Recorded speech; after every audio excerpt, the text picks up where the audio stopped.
Oh, hey guys, my name is Lawrence Templar and welcome to my channel, and this is Pre-Chats.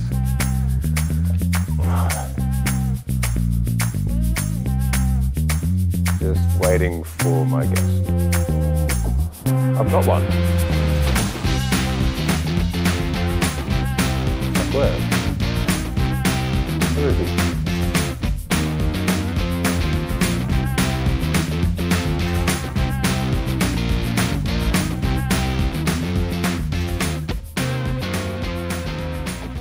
Today what we're going to do is find out everything we need to know about his journey, and then he's going to take me through a workout. Now, the last time we did train together, I was about 10 kilos heavier and I could barely keep up then. And let me tell you, this guy does train hard. So without further ado, Matthew Orchard, welcome. Thank you for coming. Pleasure to be here, man. Absolute pleasure to be here. I really appreciate it. I really do. So tell us, are you still on cloud 9 after winning your pro card? It still really hasn't sunk in like 100%, to be honest with you. Like the last week has just been a whirlwind. I've been pulled in so many different directions. I almost haven't had a chance to just sit down and just process the whole thing, which is like a blessing and a curse in some aspects. But like I said, I've just been on cloud 9, like crazy, training, traveling. Like obviously my phone, social media is just going through the roof. Like it's really been insane, but it's been the biggest blessing, man, honestly. I'm so thankful, and the support's just been overwhelming, like flat out. And you know, having so much positive feedback, whether it be on stage, off stage, who I am as a person, which is obviously more important to me than obviously the physique I bring. But just all of the support and the feedback has just been 100% positive, and you know, so thankful. Nice, man. I did see your last YouTube video. Where you're like, look, guys, I turned off my phone. We enjoyed the night. Yourself and Mel. Just turned off the phone, went to dinner or whatever. Didn't do anything crazy, but you actually got to sit back and enjoy it at least for like an hour. I think that's really important, especially, you know, the people that are the most supportive and the closest to you and that have been through the entire process with you. I think it's really important to shut off anything external and almost return that as much as you can. And you know, I always maintain that I can't return some of the support that I've had from so many people in my circle, and anybody that's competed know how much. I've always said it's a team sport. I know obviously I'm up on stage by myself presenting a final package, but it's so much of a team sport, and guys that I've trained with in the lead up, people that I've had supporting me behind the scenes, and obviously my partner Mel, who's just been insane throughout the entire process. So being able to just turn my phone off and just put it on do not disturb and just put it in my pocket and not think about it for a couple of hours and just focus on the people around me, I think that's really, really important. As you know, the show is called Pre-Chats. And we spoke earlier. We did. I'm excited about this because I haven't had this as a pre-workout meal in so long. You have no idea. He's been waiting. I've been waiting for this. So, what we have here is our nice little bagels. Now, you're going to see two grown men making PB&J bagels. PB&J. There's a method to the madness, so let me explain the method. I'm going to let you treat me, and I did my research. Team Crunchy. So my man's watching the YouTube Not video. Team Smooth, Team Crunchy. He's watching the YouTube. Team Crunchy. All right. So the method behind this and the thought process behind this in terms of like a pre-workout meal is you want something that's going to be pretty carb dense. You want something that's going to digest well. You don't want a whole lot of volume. There's nothing worse than putting a kilo worth of food into your stomach and then trying to train. You want something that's going to be a little bit of high GI, a little bit of low GI, and a little bit of fats as well to help slow the digestion of the carbohydrates down. And this is the perfect thing for me. So bagels digest perfectly for me. It's a good, dense carbohydrate source. Why is that funny? Bagels. So it's a good dense carbohydrate source without being too voluminous. You get the fast acting carbohydrates and sort of the sugars from the strawberry jam, and then you get the fats from the peanut butter. And then, I mean, the most important thing is it just tastes damn well. I'll let you take the reins and you can teach me on this one. For sure. But I did get strawberry jam. That's perfect. I didn't know. Strawberry's perfect. Okay. We don't have any jam bias around here. We're pretty straightforward. Now, normally we'd measure this out, but we're in the off season now. I've got scales. No, we're good. I've got photo shoots coming up. He's got everything. We can do it to the gram. So normally for me, I do a full bagel, 20 grams of strawberry jam, and then 20 grams of peanut butter. And I'll do 20 grams on one side and then 20 grams on the other. Put it together, and that's a treat. Beautiful. But we'll just eyeball it. Eyeball it today. That's probably a bit more than 20 grams, but that's okay. I'll give that to you.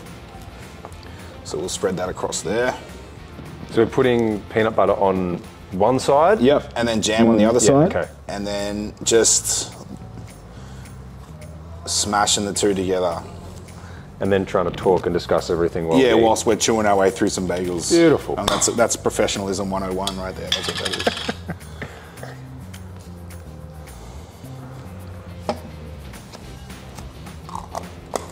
Perfect.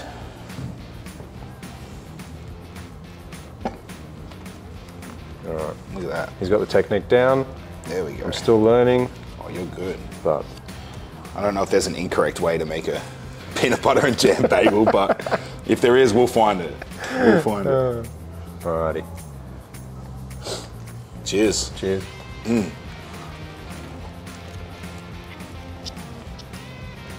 Tell me you can get around that. I get it. There you go. I can definitely get around There you go. So.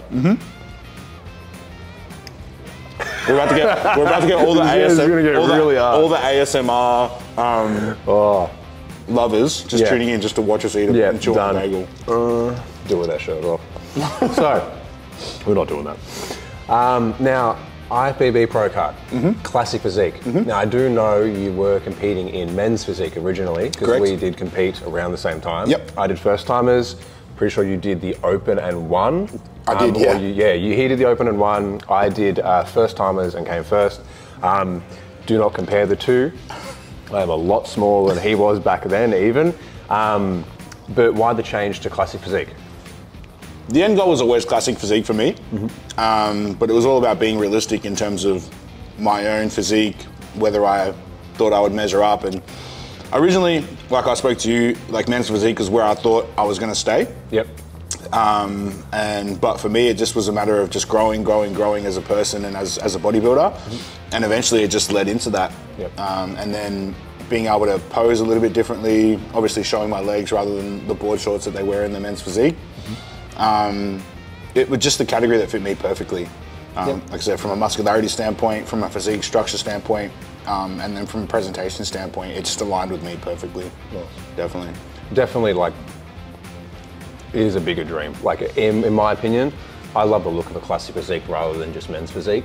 And I think classic physique is really quickly becoming the most popular category. Definitely. You know, you see how much Chris Bumstead's taking over.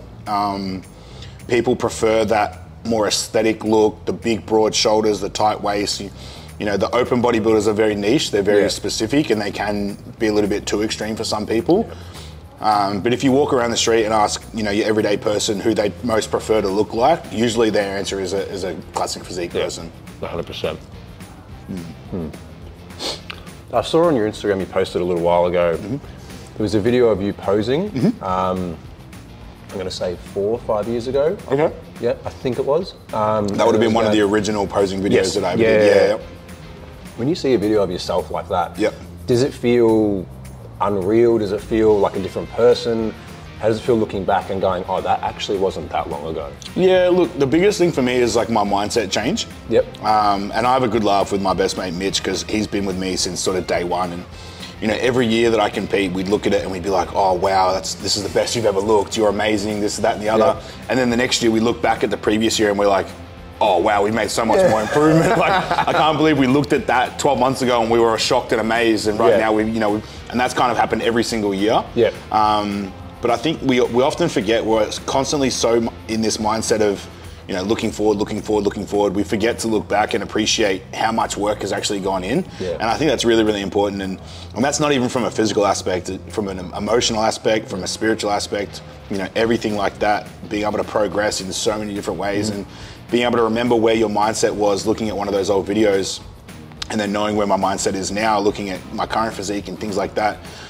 Just, it's very humbling and it makes me proud as an individual to be able to grow like that. But it also makes me excited knowing that I've made that progress over the last, 3, 4, 5 years, to think that if I can improve on that in the next 2, 3, 4, 5 years, like the sky's the limit. And where can I take this from here? Very true. Yeah. And for those of you who don't know, he's not just bodybuilding and that's all he's doing. He has a life. I do. He's got a partner. Beautiful daughter. For those who don't know, he is a father. He's a very good father. That's the most important thing to me. Yeah, I know him from that world originally. We both got daughters around the same age. But yeah. And they get along a little bit too well sometimes, actually. And then sometimes not at all. Sometimes not at all, depends on the day, but they're all absolute treats. And it's very, very true. So, lastly, but definitely not least, Pink Gang. Pink Gang. Pink Gang. Pink Gang. Where'd that come from? Because I jumped on this straight away. Straight away. You're one of my biggest, I used to love it. I used to absolutely love it. Every Wednesday morning, and especially because I know you're an early riser, like me. Yeah. So the notifications start coming through on a Wednesday morning. Lawrence Templar has mentioned you in a story. I click on that straight away. I love that stuff. It was Pink Gang. It kind of came out of nowhere. You know, everyone's sort of seen the Mean Girls, the We Wear Pink on Wednesdays reference, and I wore a pink t-shirt one Wednesday, and then, you know, a couple of people blew up about it, and they're like, oh, you should get this thing going, get this thing going. And then one thing led to another, and I was, within 2 weeks, making t-shirts. I was making t-shirts, and then a week after that, they were sold out. I had to make more t-shirts, and it just blew up from that. So it was honestly just something that I was like, oh, I just did it for sort of shits and giggles. But it worked out. And then here I was, you know, mass producing hundreds of pink shirts. You know what I mean? Bodybuilders everywhere wearing pink shirts. It was so great. And the way that social media got behind it and like pushed it, and like you said, yourself as well. And yeah, it was really, really cool. So that was awesome. Any happy, feel-good, like 90s feel movie, I love that. Get around it. Yeah, definitely. Oh, easy. So, we are training back today. So Matt is going to take me through a typical back workout for an off-season. Or post-comp, now that he's eating a little bit more. But as I said, last time we trained together, I was a lot heavier, a lot stronger, and I could barely keep up then.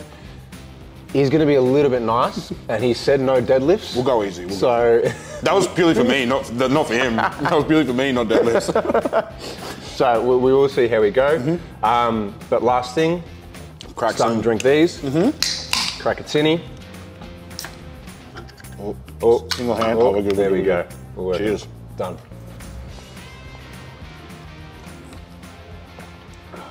Delicious. Nice.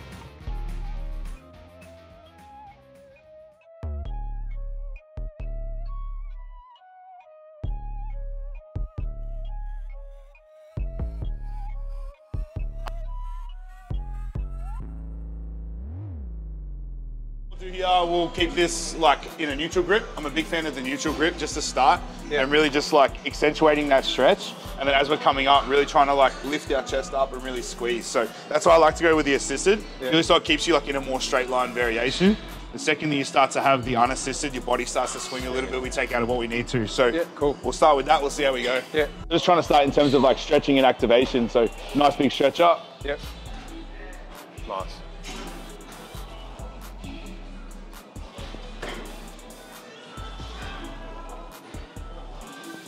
Now, what you don't know is that he actually weighs 700 kilos. So he's only taking 21 kilos of his body weight. That's a lot. So you're gonna feel that nice big stretch through here and then squeeze through that entire upper back. Yeah, nice.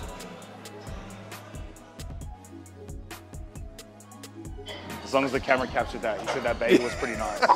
That's the secret. It's the pro secret. A big cue that I like to give all of my athletes and clients is you want to imagine putting your elbows into your hip pocket. So as you're pulling down, really squeeze those elbows into your hip pocket there. That's how we're really going to get that lat activation.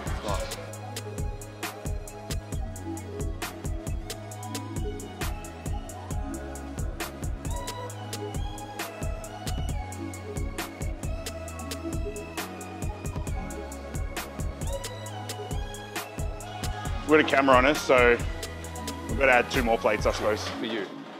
And I'll do one side with one hand. You're first, I'll get 6. 6? Maybe 2. Maybe 2.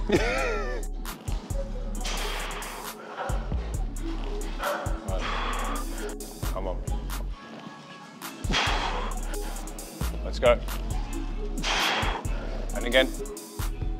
2 more. Nice. Yep. I'm here with you. Go. Come on. You do the work. Let's go. Yep. Nice, man. It's been a while since I've moved weight that heavy. There you go. Stay upright. Stay strong. Good. Control the negative. Perfect. Good. Yes. Good. Good. That's all you. Good. Good. Couple more. Oh yeah, nice. You got separated hands or? Yeah, we'll do separated.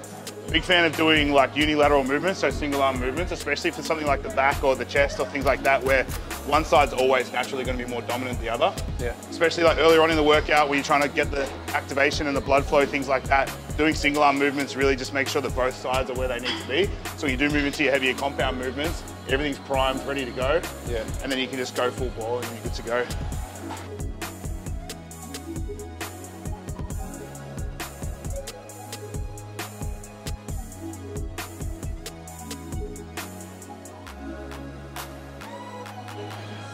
And then squeeze, yeah. You almost do like a side crunch. Yeah. So stretch out, and then squeeze right in. Yeah, perfect, feel that there? Yeah. Good. Borderline of cramping. Yeah. That's a good time. Look how shredded and vascular he is. This man could have jumped on stage last weekend, I swear. But just be half the size. If ever there was anyone that was like comp lean, stage ready, 365 days a year, it's this man right here. And still somehow manages to have the perfect hair every day. Go figure. Go figure. That's only on 15, it's fucking nothing. We want go to like 25, 35. Big boy. So same thing again here, we're talking about like extension, contraction, stuff like that. So I always like to, you know, like head like right between the arms there. Yeah. And as we pull, that's actually a bit heavy. Yes.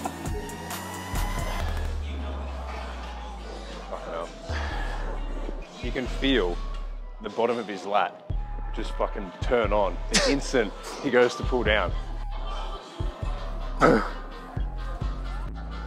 Oh, yeah. Perfect. Nice, love it. You do this sort of one or two ways. Got these from Matt Jansen rows, so kind of like have your feet like quite forward. Yeah. And we stay like quite bent over. Oh yeah. So we're really focusing on like the upper back. Yeah. It's almost like a overextended rear delt fly. Like we want to row instead of fly. Yep. So you kind of got to humble yourself a little bit with the weight. I'll probably use maybe like 24, 26s. Yeah.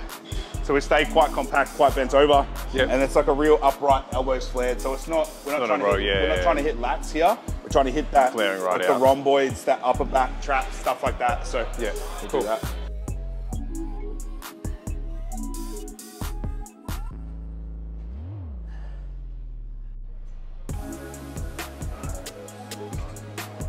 Good, full stretch down. Squeeze, activate, bang. Good, perfect. Good. Nice. Yeah.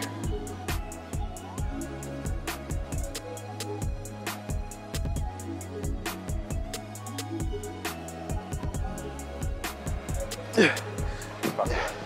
That's good. Nice. Yeah. Very, very nice.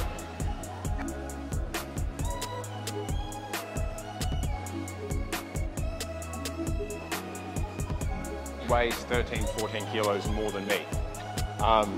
And that's literally just of muscle, right? Like I am a little bit taller, but a little bit. A little bit. Bodybuilders are always shorter in real life. Yeah. Find a dollar for every time someone said, "Oh, that guy was taller." Yeah, bodybuilders are tiny bodybuilders. Yeah. I'm probably tall in comparison to a lot of bodybuilders. Yeah, that's true. I'm 5'10", so 178 centimeters. Yeah. And how tall are you? I'm 6'1". 6'1". Yeah. So, yeah. So if he looks long and stringy, that's why.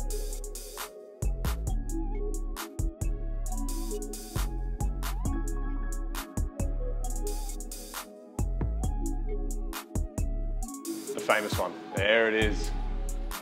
Boom. In all honesty, man, you look phenomenal. He does. There's no like, it's not a joke. It's not boosting his ego. Very humble. This is work. Like that's work. I'm not even taking mine off.